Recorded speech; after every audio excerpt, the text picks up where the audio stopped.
Texas Democrat Chris Turner. He engineered the walkout and will join us on New Day in the next hour. Joining me now is Brianna Brown, the Deputy Director of the Texas Organizing Project. Brianna, thanks so much for being with us. What did this accomplish overnight and for how long? You know, as an organizer with the Texas Organizing Project, this is a simple victory of organizing. What it says to me is like, when we organize, we win. And there has been a beautiful and strategic network of progressives across Texas that have come together. We've taken out full-page ads in major newspapers across Texas. We've rallied outside of companies like AT&T, demanding that they take a stand. We've flooded the Capitol with calls, emails, texts, smoke signals, all with one message, to stop these voter suppression laws that are absolutely Jim and Jane Crow 2.0.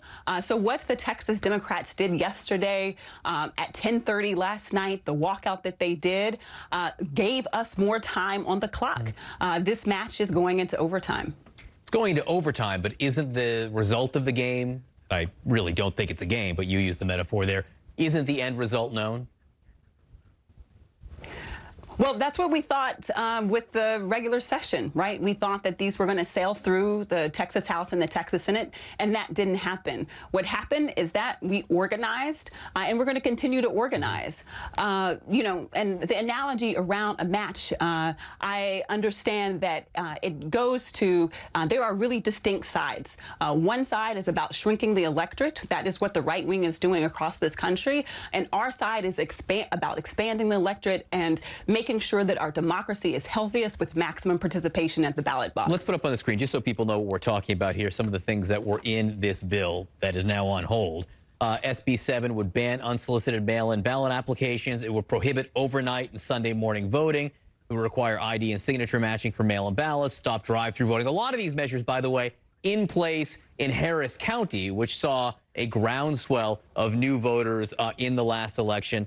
It would expand access for partisan poll watchers, which means partisan poll watchers would have much more ability to get up close to the ballots there. And it would ease judges' ability to overturn the election. So this bill does a lot in a state where voting is already restrictive, correct?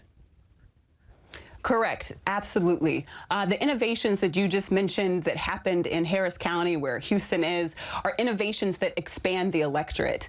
And they're innovations that inspire people to go out and vote. There was a surge in students, folks who work late night jobs, able to take advantage of 24-hour voting. We fundamentally believe that our democracy is healthiest when people are going to the polls, and there's lots of avenues to do that. As you mentioned, Texas is already one of the states that we have the most restrictive voting rights laws as it is. And what these new laws constituted was even a complete overhaul on already the restrictions that are in place. You talked about what was done in Texas last night. You called it a victory for organizing. And I talked to a Texas state rep who said this shows that when we do everything we can make a difference. Do you feel that national Democrats, including the president, are doing everything they can now to keep these measures from becoming law? Well, President Biden just came out not too long ago and made a statement in support of our efforts to continue to fight, and calling out unequivocally what these laws are, that they are voter suppression. I think that it takes a groundswell at every level. I think from the national level to the state level, to the county level, to the city level. I think all of those measures are really effective and would encourage more voices to the crowd. I mean, that is, again, fundamental to organizing.